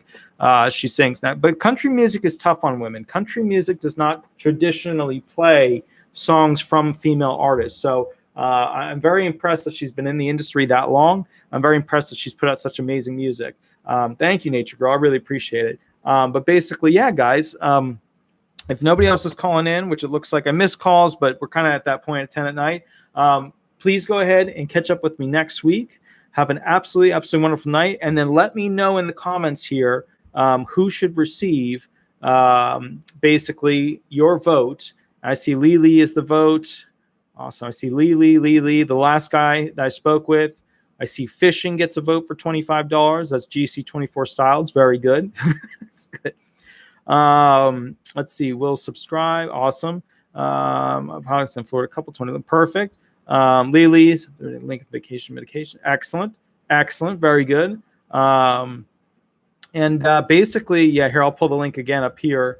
Let me see where it is. The link for, where did I put it? I think this is it. Let me see. If this is it, I'll pull it over. That's Morgan Miles. Let me see if I can grab it over here. Oh, we do have one more call. Let me see if I can grab this real quick. Hi. Wait, hold on. Hi, this is Attorney Walter Hnot with Disability Resolution PA. We are live on YouTube. Would you like me to answer a question, or would you like me to go ahead and run hearing questions with you? I actually do have a question. Thank you for taking the call. Sure. So, I have been diagnosed with fibromyalgia. Okay. And I also have been diagnosed with arthritis. Okay. And I've recently gotten a 2 weeks. Like I went to my doctor and they gave me 2 weeks off with FMLA. Sure. And I remember that with Cigna, with my health insurance, they have short-term disability and long-term disability, and that I have been, paying into. Now, my question is, should I pursue that as opposed to SSDI, or will getting that income, if my rheumatologist approves it, or if he recommends the short-term disability through my health insurance, how would that affect my SSDI application? All right. So with SSDI, all right. So let me go back to the beginnings of this, because a lot of people don't know how kind of the formulation begins. First and foremost, LTD benefits, STD benefits are something where they usually require you to file for SSDI benefits. And the purpose of these, benefits is to go ahead and assist you. And short-term disability benefits, it's usually a program you pay into in addition to something you sign up for. But the bottom line is, it's the whole point of those short-term disability benefits and long-term disability benefits is that they cover you until you get your Title II or Title 16 federal-based Social Security disability benefits. So your question now is, well, how is it going to affect it? The point of it is that they'll agree to pay you for a certain amount of time, or they'll agree to pay you, and it depends on what coverage program you have, until basically you get those benefits. And what happens is this: when you get your SSDI benefits, those months of back pay that you were receiving your long-term disability benefits with, they will require you to pay those those back pay months that you receive in your back pay to the insurance company that was paying you your long-term disability benefits. So the way it affects them is that, yeah, I know a lot of people don't realize that. They're like, what the hell? You're going to suck up all of my back pay. And that's how it works. So the way it works is that they suck it up because they're paying it to you now. That's the whole idea of it. Now, if you don't have enough months of back pay to cover all the months that you were getting LTD benefits, that's okay. They don't request those from that. But the bottom line is, people don't realize, and it's a real shocker to some people, because they're like, well, I already spent all my back pay on, on that, I don't know, whatever, that shiny minivan over there. This said nobody ever, but you know what I mean? Like they bought something. Yeah. I'm thinking more along the lines of, if I, as an attorney, right, and the attorney is working on comp, like I've read, because that's what I've read, and correct me if I'm wrong, that's how you would get compensated. So half would go to the attorney, and then the other half would go to my health insurance? Well, so no, disability attorneys only get 25% of the back pay, which means, and they know that, the insurance companies have known that since the beginning of the programs, that they can only take whatever benefits are handed over to you. So that 75% of back pay benefits and or retroactive benefits will then be paid to the insurance company to make them whole. Any above that amount will then be paid to you, or you'll get to retain. So the bottom line is they know the attorneys have a fee, and they're fine with attorneys representing people, because they know nowadays to get through this process, it usually takes an attorney, and it usually takes a hearing, and it usually takes a favorable judge to even get through it. So, yeah. Okay, that makes sense, because then I can avoid the dreaded 5-month wait of having completely no access to any funds if I go that route. Right. Right. And that's kind of the thing that sucks for SSI people is they usually haven't been working and there's nothing for them to tap into, which is why they're instantly homeless or already were instantly homeless. Whereas for SSDI people, the expectation is that they have workers' comp, they have short-term disability benefits, they have long-term disability benefits, they have personal injury claims, stuff like that, to try and hold them over until they basically get onto the federal disability program. Okay, because I've actually, the other thing I wanted to add is that I've had to start selling, assets because of where I'm going. Like, things have been getting progressively worse, right? And I'm not even sure how long I will continue to be able to work. And truth be told, the research I have come across suggests that not many men actually get approved for fibromyalgia, which is interesting it's a in and pain. of itself. Man, it's not just men, it's men and women. Fibromyalgia, I will agree, women tend to get approved more for that. There's a bit of a bias, but I got to tell you, when I hear fibromyalgia as the main disabling impairment, I'm sitting there going, it's like somebody coming up to me and be like, I've got COPD, I'm a shoo-in. I'm just like, Yikes. I've had judges tell me, they're like, Attorney Hnot, why are you bringing this claim in front of me? I've had judges tell me that. They'll say, Attorney Hnot, I want to have a word with you after the hearing. So then I stay in the hearing room and I'm thinking, oh, shit. Oh, no. What's going to happen now? And then they lean over their thing. And this is what they always do. They'll be clicking on their computer and then they'll lean forward. And I'm thinking, oh, it's all bad. It's so bad. Both ways, and they lean forward to make sure no one's listening. Well, that's the thing is that usually the clerk is still in the room, right? Or the person that's transcribing, and honestly, Cheyenne can tell you more about that because she used to work in those rooms with the judges day and night. And the basic thing, Cheyenne just made a joke about double-sided copies. I one time got blamed for making copies that were double-sided and that their system could not support the double-sided paperwork that was submitted. But the thing is, I faxed in those double-sided pages. And when you fax something in, however the machine on their end receives it, it's single pages. So the bottom line was I was getting blamed by one of the clerks of the judge for doing something stupid that I could not have physically done. It happens. That's when I got beat up that day. And I, of course, said, Your Honor, my apologies. This is how my understanding of it works. And I still got beat up, but that's okay. That's just part of the problem. That judge, though, has been very helpful to me with things where I was doing something and he's like, try doing it this way. Try doing it that way. Because, that judge had been in the industry and he had helped direct me to do a lot of things that I could do better. I want to point something out to you, too. There's a problem in the judiciary. And the inherent problem in the judiciary, and I don't just mean like the Supreme Court, not having the cojones to review things and people losing faith in it and stuff like that. I mean, there's a problem in the judiciary where the older judges, they have a duty. It's not written down, but they have a duty to teach the younger attorneys, right? The young law whatevers. And they have a category of people. I don't fit into that category anymore because I got too old. But I was in that category not too long ago. And for that reason, they have a duty to teach younger attorneys the ways of the law, or as I like to put it, the ways of the force. And for that reason, I'm seeing a lot of these older judges not doing that. They're just beating on them, and that's not their job. The older judges, the higher up executive, the chiefs, the things like that, have a duty, in my opinion, to teach the younger attorneys the ways of the force. And the reason why is every generation of judges, in my opinion, should have the duty to raise up the level of law that we see in this country to the level of law that they were practicing when they were practicing in it. And the only way that will happen is through their guidance, is through their education, is through their knowledge and through their experience. Otherwise, it ain't going to happen because attorneys do not share information with other people. Think about that. How many attorneys out there are giving away all this free information? They don't, because that's their way to make money. The weird thing is I give away. Honestly, the only one I have found is you. And I've been doing research on this for a couple months. And the only thing I can find which is not that credible, is people's experiences on Reddit, because you don't know if they're telling the truth or not. Yeah. So there aren't many people sharing information. And I mean, this is the thing. Here's my standing with this whole thing. The future of information is not going to be from news anchors.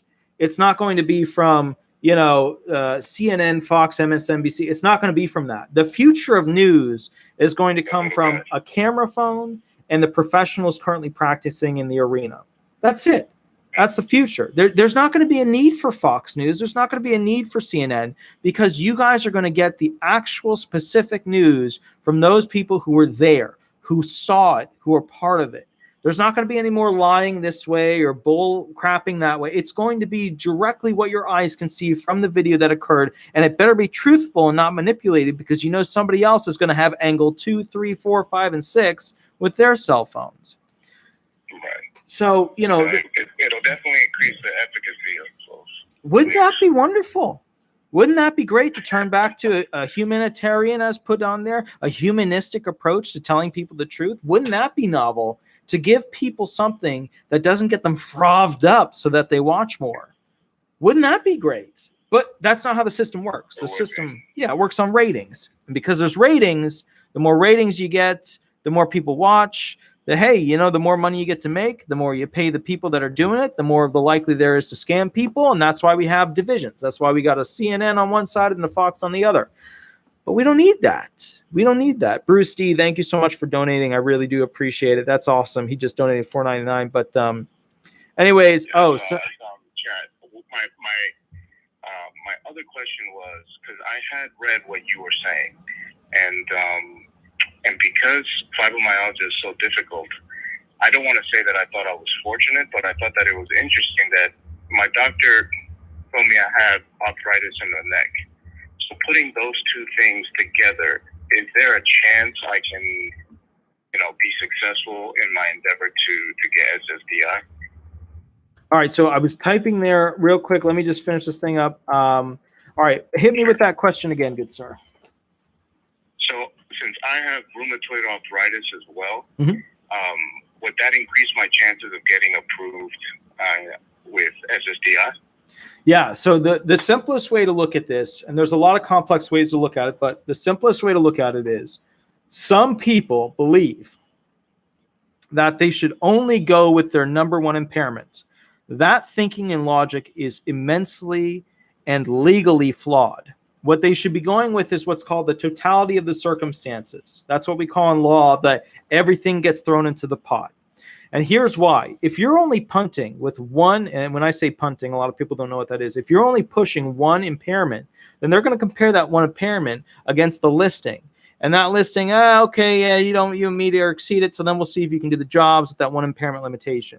Well, if you only have that one impairment limitation, it's easy for them to categorize your limitations more easily.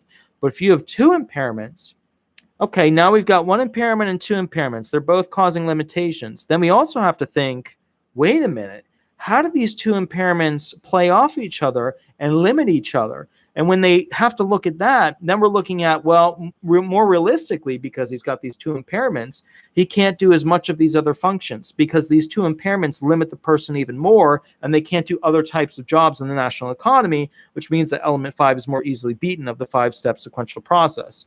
So yes, anything that limits you, trace, mild, moderate, severe, extreme, any little thing that impairs you, you need to put on the list. So then the course of action would be to see my rheumatologist, see if he gives me the disability, and then hire an attorney to go ahead and apply at that time. Because I have things dating back to 2017, like being diagnosed and just kind of fighting through it. It's just gotten to the point where, I'm really feeling it. This is not, it's beyond the shadow of a doubt. It's going to work. So, let me proffer some suggestions to you about the situation. The first thing you want to keep in mind is this. Judges really like to see failed work attempts. They really like to see where you tried to get another job and couldn't do another job. Judges really like to see not just medication upkeep, visits to the doctor, where you go there, they give you medication, you're gone. You go there, they give you medication, you're gone. That's a copy-paste medical documentation situation. Judges don't like that. Judges want to see analysis. They want to see problems. They want to see inabilities. They want to see that somebody is truly struggling in their ability to do basic household and vocational work-related actions. And for that reason, you've got to be able to show them why you can't do household things, cooking, cleaning, transportation, laundry, etc., or vocational things, being able to stand for extended time, be able to walk, being able to interact with the general public, being able to interact with bosses, coworkers, etc. Those are the things that they're looking for. And how would we go about proving such things? Oh God, man, we got no time for it's 10:30 at night.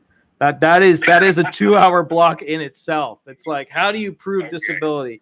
When it comes to jobs, get a job and try your best. If you can't do it for more than a couple of months, then that's good evidence. That shows your inability. When it comes to medication, showing you're constantly swapping out medication because the side effects aren't helping you and the medications themselves aren't actually fixing the impairment to the point that you need them to or what they're supposed to. That I've gotten down pat, because the medication that they give me just makes me, an idiot. I can't do anything.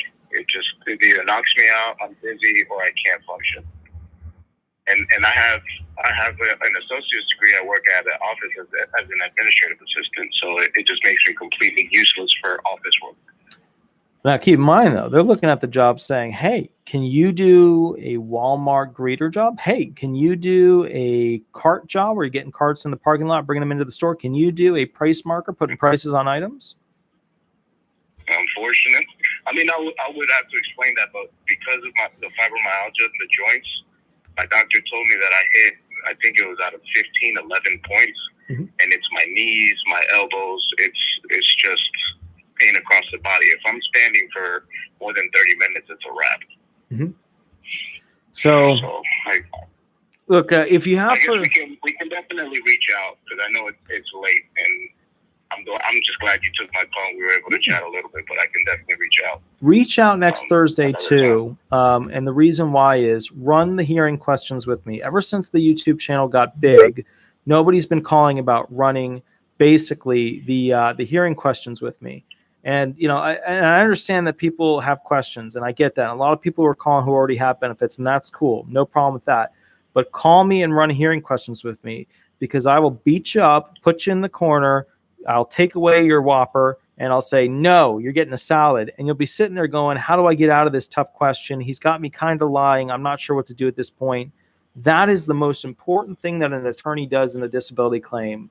They show you how to answer the questions that the judge will be asking.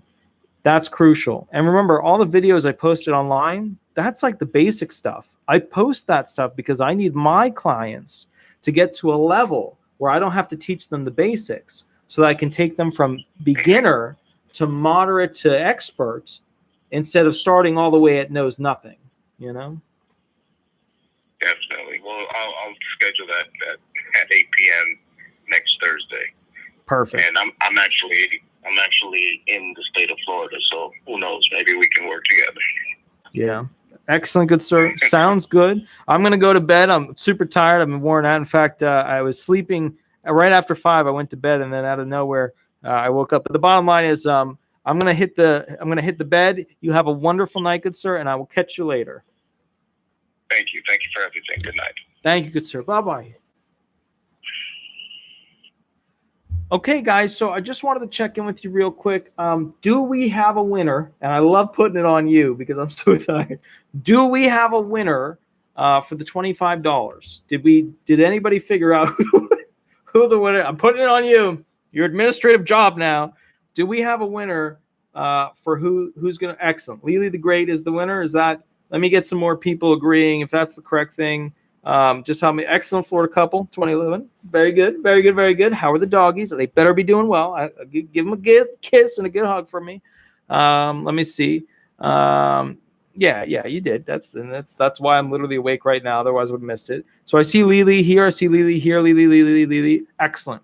Lily the Great, you have the immense duty to send me a text message at the phone number. I'm going to call you, make sure it's you. I'm going to ask you specific questions about your life that will definitively tell me it's you. they may be very broad and not very good security questions, but we'll work on that. And bottom line is, since Lily got it, if you could also, when you text me, shoot me the email that you would like the PayPal and the $25 to. That would be super duper duper. I would appreciate it. Guys, have a wonderful, wonderful night. My dogs are passed out right now because they ate burgers, and some amazing person, I got to find him on my phone, sent me this. It was a box with South Market like meats in it. And I'd never had like fancy meats like that. Like I've had filet, but I've never had like fancy hot dogs. Mine was blown today. When I pulled the thing out, I thought maybe I'd been using the microwave the wrong way the whole time, but no, it wasn't. It was just the meats were that good. But either way, have a wonderful night, guys. I will catch you later. And I see Lily is passed out. Okay, either way, Lily, when you wake up or you review this or whatever, somebody reach out to her. We'll catch up with you from there. Have a wonderful night. And thank you so much. Bye-bye, guys. Bye-bye.